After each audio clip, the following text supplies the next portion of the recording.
Hi, everyone, and welcome to Global Sassitude. So we are at our next episode, and we're going to be speaking about relationships today. So this is something that I really do feel passionate about because I just love people, and I love it when people do well and achieve their goals. And also when we can help someone see the better version of themselves. So to me, building relationships and maintaining relationships is very important. So let's hear from our team members what they feel like when it comes to relationships. So I'm Shirley and I'm a beauty business coach. Hi, I'm Pauline Teo. I'm a financial wellness mentor. Hi, I'm Lisa. I help women rise, roar, and rewrite our future after divorce. Well, welcome, ladies, and thank you so much for today's session. So one of the things that I want us to focus on a little bit about today is about communicating and communication in a relationship, which I think is really, really important. Because one thing that I have learned, and this has happened to me when I was much younger. I was in a previous marriage, and I got married at a very young age, and I thought that if I changed or if I did things differently, that he will change and will be a better husband to me. And I thought that everything was up to me. I felt everything was up to me. It's only up until a few years later that I realized that I would have never been able to change that person. I would have never been able to make him do things differently, just not compatible. And back then it hurt. Back then it wasn't great. But looking back now, the lessons that I've learned from that was amazing. And it was something that I could really take forward with me, and things that I could actually implement in my new marriage with my new husband, which has been very successful, thank goodness. But Lisa, I know that you work with women over 50, and I know that you haven't recently, your marriage didn't recently break up. But how did that make you feel when your marriage came to an end? Tell us a little bit about how that made you feel, but also what did you learn? What are some of the lessons that you've learned during that time? My marriage breakdown over about 5.5 years ago. How it made me feel was, you go into the depths of despair when your plan doesn't go according, your life doesn't go to how you had planned it. And what I didn't know, I was quite ignorant about how people feel beyond divorce until I actually was in it. I didn't realize that you need to find new places to live. You need to make new friends because friendships do fall away. You need to find support people. I was actually quite a shattered person. I guess that's where I made these programs for women, because where I found you have your clinical help to help you with your feelings, like you've got psychologists or psychiatrists or maybe your local doctor. But there was actually no one to help you with how you're feeling internally and understanding the depth of how deep the hurt is and how deep and difficulties it is to recreate a new identity, which is basically what I had to do. I had to go and become a new person. So many lessons that I learned personally from it. But I guess from a relationship point of view, one of the biggest lessons, and I say this to people, I mentioned this to people when I married them, is that never stop dreaming together. And there's all different relationship advice you can give people. But this is a simple thing. I realized that my ex and I, we'd stopped dreaming together. We had dreams of having a farm, having a 4-wheel drive, having a holiday house, having the children. Once we achieved all of those dreams, we forgot to make some more. So I guess that's one big lesson that I'll pass on, and it's a simple lesson. Never stop dreaming together. And would you say do you feel like if there was better communication between the two of you, do you think you would have been able to resolve it earlier on? What do you think? I guess perhaps looking at when you said you couldn't change your other partner, and I did like my ex, just how he was, but then I guess in the end, he was never going to change, but I changed. So you said if we had spoken more. Yeah, and that's what talking more probably may have overcome a few things. But I had so much change, and I had so much in me. I guess I felt inhibited in that relationship. So talking more would have led to more dreams, perhaps. But then at the same time, I dreamt of traveling to Europe, and he would never have gone to Europe. I dreamt of my dreams much bigger than his. So I guess talking may have helped, or maybe talking perhaps may have made the end not so difficult. Maybe that's maybe talking would have helped the end not be so difficult. Yeah. But sometimes it is, I know that going through, divorces can be so difficult. You get to a point in your life and you look back and you think, wow. And I'm sure, Pauline, that you can elaborate a little bit more on this, And we're specifically talking about now, being married and not being married. But I mean, this also counts for professional relationships. I mean, I've been in relationships with people and then they end up hurting you or they end up doing something and you lose respect for them. And then the relationship is broken, and you don't have, you don't have that relationship with that person anymore. Has this ever happened to you in your career where you've really trusted someone? You thought you had a good relationship and an open relationship with them, and then it just ended up being, not working? Oh, all right. Well, there are a few that I was specific. Just give an example. Because I've run my company is quite multinational. I do have offices in Singapore, Malaysia, China, Taiwan, Bangkok. So with 200 team members. And I've also acquired a company, did some acquisition where the company actually merged it over to my company. So I'll just use that particular case study because that was a really painful one. I bought over a kind of like a competitor. So it was more like what we term as an inorganic growth. It's really good because we are the number one. I'm the number one in the marketplace, and they are kind of like the number three in the marketplace, number three, number four in the marketplace. So initially everything works out well, and we acquired the company. So the founders came over, and one of them decided to be the CEO of the company. And I was then the CEO, but he said, you know what? In order to appease my team members, to let them feel more comfortable, it's better that I could be the CEO. They would like me to be the CEO to run the company. So after much consideration in the board was very reluctant, but I said, you know what? I will still be there. So I sit on the board as the executive director and let him be the CEO. So it's kind of like the two of us are running the company together, but he having the CEO title would probably appease his team members to make them more comfortable because it's a major change for them to come over with a new system, etc. But what happened was all the trust was broken after 1 year. He wanted to do this, new initiatives within the year, everything I supported, right? And what happened was at the end of we actually merged, let's say in January. In October, November, he came to me and said, you know what? I think this is really not for me.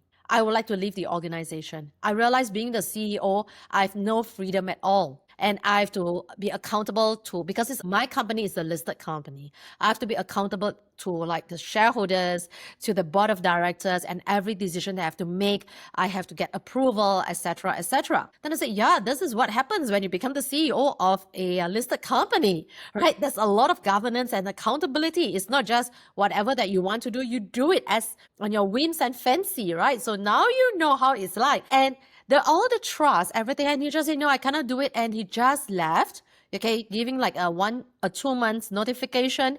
And the team members whom really trusted him because he wanted to be the CEO, right, leave together with him. All of a sudden, I have an exodus of about 20 team members out of the 40 over 50. Yeah. And of course, in the 200 employees in the whole of the organization, Singapore took up about 50, okay, 50 to 60. So near to half of the team members have left, right? It's such a big blow for the current team members that I had who were from the initial company, and they have to take over whatever that's left behind. This was the thing, right? And not only that, that was the first year under his leadership, so-called his management, his leadership. I actually lost money for the first time in my company. After 10 over years of running that company. Yeah. Near to 10 years, I've never lost a single cent in my P&L. And that year, that was the first time we lost money. So this is where you can see such an important position.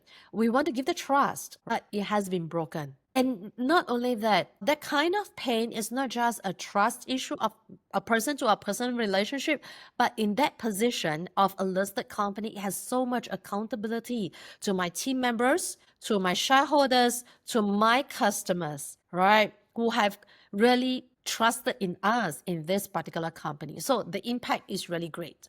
Yeah, so this is one of the examples that I want to give. And what would you say, how did that specifically make you feel? And what would you say did you learn from that? What would you implement differently? Yes.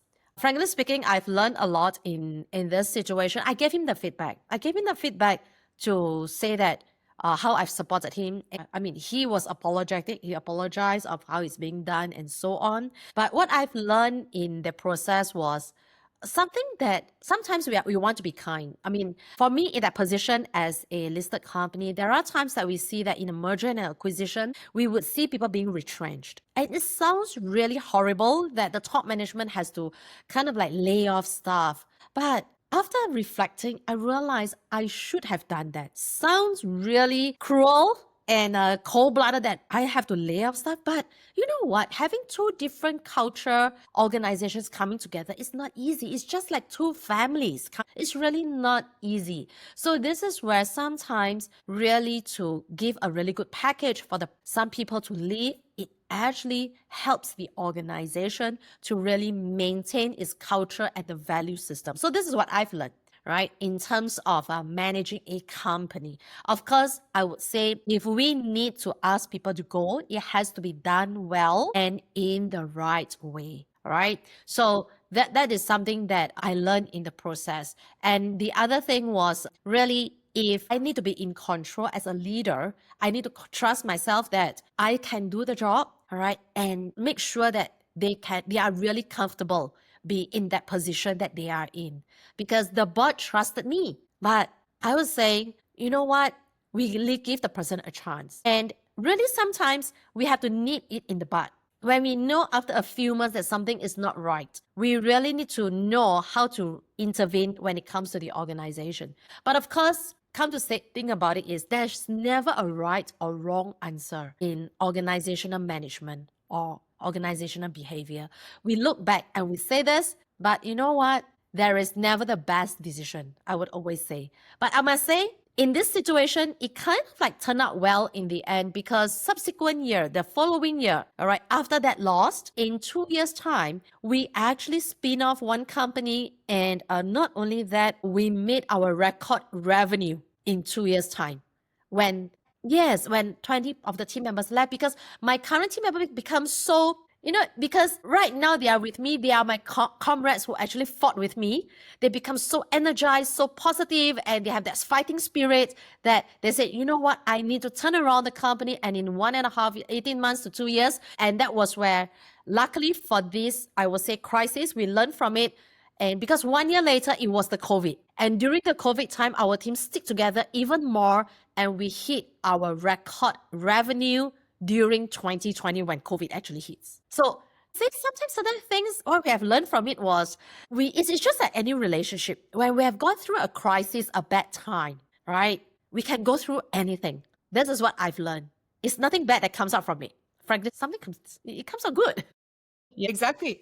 And that's exactly what I'm hearing. And I think for all three of us, even with Lisa, with her marriage, my marriage that was broken down, some situations that I actually professionally also went through, people that I've lost, people that I ended up blocking because I couldn't deal with those people anymore. You have to just bless and release, let them go, and the same with you. I think we've got something in common is we found our success in the crisis. The main thing is we don't grow when things are just fluent and are just, great always. We don't grow, we don't find who we are actually truly meant to be. And I know it's so difficult to hear this or to understand it, especially if you're in a situation. I remember when you just said, Pauline, like, I was so sad and I was so upset, but I was confused also. And what the hell do I do? And it's the same with Lisa. If you go through this terrible situation, you don't always know exactly what to do and how to do it. But there is no right or wrong. And there is no right way or wrong way to feel, and you're going to go through upset and, whatever. The main thing that I just can say is one of the best things and the greatest values that I've learned in life was when I went through a crisis. And it's learned me to be resilient, and it's helped me to be stronger, and to stand up for myself and to really know who I am, It's the same with you, Pauline, because you said that, when you are professional and when you're going through this professional development and you're running a company with 40 staff members, and that there's these that you have to make to lay off some people, We cannot, when we are professional and in a business capacity, allow personal emotions to take over. We have to think with a different hat than with personal. And then the same with Lisa. When you're in your marriage or when you're in your, in a personal capacity, that's not business. That's something else. There you need to be humble and vulnerable and, and allow the other person to see your vulnerability, because that's magic. So I think for anyone that is going through any type of relationship that is currently not working in your favor, or you thought that it's going to, work better in your favor, or, you're going to have a long-standing relationship, I want to tell you that all of us has gone through a point in our lives where we really thought that this is forever, or this is for long term. And then it ended up not being that way. And we are okay. And I want going to be okay. It's going to take time. And you can never put a time limit on something okay, am I going to feel better tomorrow? No, because I've just had a chat the other day with one of the best technicians that I've got. And she's lost her son 9 years ago. She's still not over that. But she's better. She's getting there. And, with Lisa, 5 years, me 10 years. We've healed. We are better. We can smile. Pauline is running a successful company and she's doing amazing. The thing is, we've learned and we've grown and we are doing it differently. The best advice that I could give someone is to keep the communication open. And you, as the professional or the personal person, allow yourself to have that empathy and to be a little bit of vulnerable, be a little bit. So from us at Global Sassitude, just remember that whatever you are going through, it's there for a reason. And you might not understand it now, and you might not even know or realize, but one day it's all going to make a lot of sense. So thank you so much for watching our episode. And thank you so much for those of you who's already subscribed, and to those new viewers that's listening to us, please remember to like, subscribe, and share our page so that someone that really needs to hear this about the relationships can find us. Have a good day. Bye. Bye. Bye.